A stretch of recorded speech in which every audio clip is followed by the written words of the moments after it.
నమస్కారం అండి. నాయుడు ఉమ్, నాయుడు కాపు ఉమ్, ఈ కులాల నుంచి ఉమ్, ముఖ్యమంత్రికి అయ్యింది లేదు. ఉమ్, మేమే ఎక్కువ ఉన్నాం. ఉమ్, ప్లస్ ముద్రగడ్డ గాని, ప్లస్ అట్లాగే దాసరి నారాయణ గారి, ఉమ్, అట్లాగే పేరు వాళ్ళిద్దరు, అట్లా ఇంకా చాలా మంది ఉంటారు ఉమ్. చేసిన వాళ్ళు. మరి ఎందుకని మాకు అవకాశం ఇవ్వట్లేదని మీ కొంతమంది లబోదిబా అంటారు. దీన్ని మీరు ఎట్లా స్వాగతిస్తారు? ఎట్లా? అవకాశం రానప్పుడు ముఖ్యమంత్రి అయ్యేది కాదండి. ఎందుకంటే అప్పట్లో వంగవీటి మోహన్ రంగా గారికి అవకాశం వస్తుందంటే రాజకీయంగా ఆయన్ని అనగదొక్కాలని, ఆయన్ని పతనం చేయాలని చెప్పి కుట్రదారులు, కుసంస్కారులు, రాక్షసులు రాజకీయాల్లో తిరుగుతూ ఆయన అంతం చేశారు. అలాగే ముద్రగడ గారు కూడా ఒక స్థాయిలో అద్భుతమైన పేరు సంపాదించుకుని ముఖ్యమంత్రి స్థాయికి వెళ్ళే లోపే రాజశేఖర రెడ్డి ఎదగటం, తర్వాత ఈయన్ని కుల రాజకీయ నాయకుడిగా ముద్ర వేసిన తర్వాత ఆయన ఒక కులానికే ప్రాధాన్యత ఇస్తూ కులం కోసమైనా పోరాడి నా జాతిని నేను రక్షించుకోవాలనే ఆలోచనలోకి వెళ్ళిపోయినటువంటి వాడు ముద్రగడ పద్మనాభం గారు. జాతి కోసం అహర్నిశలు శ్రమించి, జాతి బాగు కోసం నిరంతరం తప్పించి, ప్రాణాలను సైతం అడ్డుగా పెట్టి పోరాడిన వ్యక్తి, పోరాట యోధుడు ముద్రగడ పద్మనాభం గారు.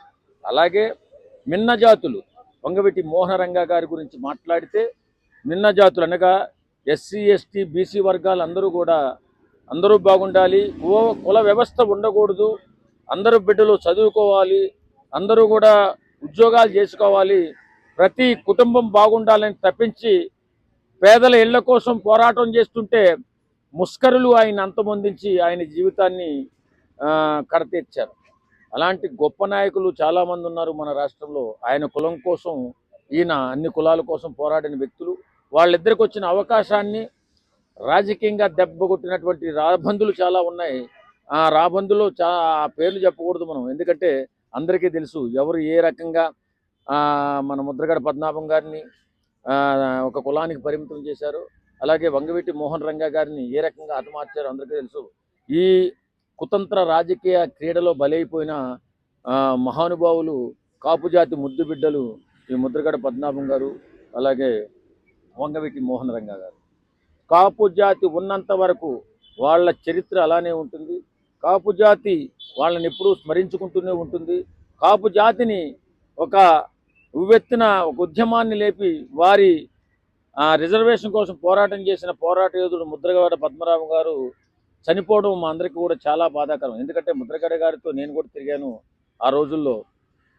కాపుల ఆశా జ్యోతి సమరము సాగించగా, నేతల గుండెల్లోనే గుబులే రేకెత్తగా, సాగుము సోదర విజయం మనదే, పోరాటము చేయర విజయం మనదే అని ఎన్నో రకాలైన పోరాటాలు చేసి ఆ మహానుభావుడు చరిత్రలో నిలిచిపోయాడు. అలాంటి వ్యక్తి వేళ మరణించడం, ఆయన భౌతిక ఆయన దగ్గరికి ఆ బిడ్డను కూడా రానియకుండా చేయడం ఒకంత రాజకీయ క్రీడలో ఒక భాగమే. ఎందుకంటే రాజకీయంగా దెబ్బ కొట్టాలంటే కులాన్నో మతాన్నో దూరం చేయాలనేటువంటి ఆలోచనలో ఉంటారు.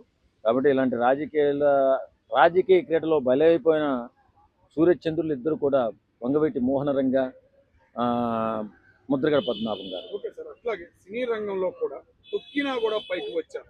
నాయుడు కులంలో దాసరి మొదలు పెట్టుకో, లింగం గారు, అల్లూరి రామలింగం గారు మొదలు పెట్టుకో, చిరంజీవి ఫ్యామిలీ మొదలు పెట్టుకో, నిలబడగలిగారు.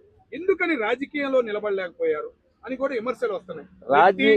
కమ్మ వాళ్ళని ఎందుకు తట్టుకోలేకపోతున్నారు రాజకీయ పరంగా? రాజకీయాలంటే ఎత్తులు, పై ఎత్తులు, చిత్తులు, గమ్మత్తులు, ఒక ఉచ్చనీచాలు లేకుండా ఎలాంటి దుర్మార్గానికైనా తెగబడేవాడే రాజకీయ నాయకుడిగా ఉంటాడు. ఈవేళ వైఎస్ రాజశేఖర రెడ్డి ఫ్యామిలీ రాజకీయాల్లో పైకి ఎదగడానికి కారణం అడ్డొచ్చిన వల్ల అణగదొక్కి అంతం చేయడం.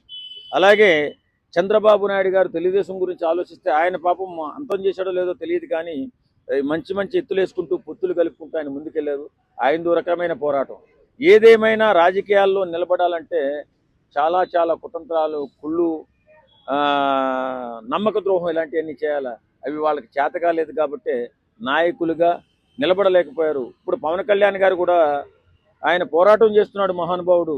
ఎట్లయినా మంచిగా పోరాటం చేయాలి, మానవత్వంతో పోరాటం చేయాలి, మనిషిగా అందరికీ సాయం చేయాలని పోరాటం చేస్తే ఆయన కూడా ఒక కులానికి కట్టేసి, ఒక మతానికి కట్టేసి వేళ రోడ్డు మీదకి లాగేసిన పరిస్థితి వస్తుంది.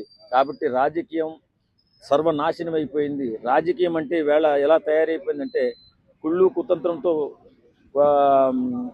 ఉండిపోయింది రాజకీయం. కాబట్టి ఈ రాజకీయాల్లో సామాన్యుడు మనసున్న మనిషి ఎవడు కూడా నిలబడే పరిస్థితి లేదు. ఓకే సార్, అట్లాగే కులం పరంగా రాజకీయం నడుపుతున్నారు. సినీ ఫీల్డ్ కూడా కులం వృత్తిలో ఉందంటారా? సినీ ఫీల్డ్ లో ఒక స్వేచ్ఛ అనేది ఉందంటారా?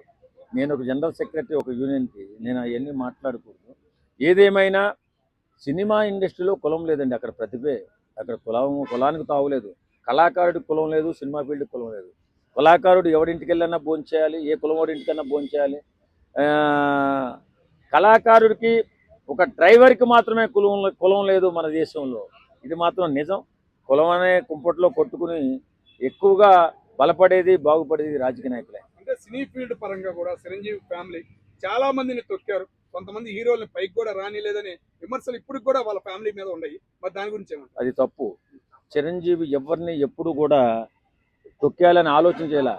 చాలా మందిని హీరోలుగా నిలబెట్టి, క్యారెక్టర్ ఆర్టిస్టులుగా నిలబెట్టి వాళ్ళని బాగు చేసాడు తప్ప చిరంజీవి ఎప్పుడు కూడా ఎవరిని తొక్కలేదు. తర్వాత చిరంజీవి గారిని ఒకరు అనడమే కానీ చిరంజీవి ఒకరిని ఎప్పుడు కూడా అనలేదు. ఆయన ఎంతమంది తిట్టినా చిరునవ్వుతో చిరంజీవిలా అలా ఎదుగుతూనే ఉన్నాడు. కానీ ఆ తిట్టినోళ్లే పతనావస్థకు వెళ్ళిపోయారు, సర్వనాశనం అయిపోయారు. కానీ చిరంజీవితో పెట్టుకుంటే ఏ నాయకుడైనా లేకపోతే ఏ ఆర్టిస్ట్ అయినా పతనం అయిపోవాల్సింది. అంటే రాజశేఖర్ ఉన్నాడు సినిమా హీరో, ఎక్కువగా చిరంజీవి ఫ్యామిలీ ఆయన మీద ప్రభావం చూపించిందనే విమర్శలు కూడా ఉన్నాయి. దీన్ని ఏమంటారు? అదేం లేదండి. కొంతవరకే ఒక హీరో ప్రభావం ఎంతవరకు ఉంటుంది? ఆ వయసులో ఉన్నప్పుడు కొన్ని సంవత్సరాలు ఉంటుంది. అది అయిపోయిన తర్వాత క్యారెక్టర్ ఆర్టిస్ట్గా మారాలి. ఆయన అంటే నేను ఎప్పుడు జీవితాంతం హీరోగా ఉంటాను చిరంజీవిలా అంటే అందరూ చిరంజీవులు కారురా బాబు. ఇది నేర్చుకోవాలి. Thank you. Thank you.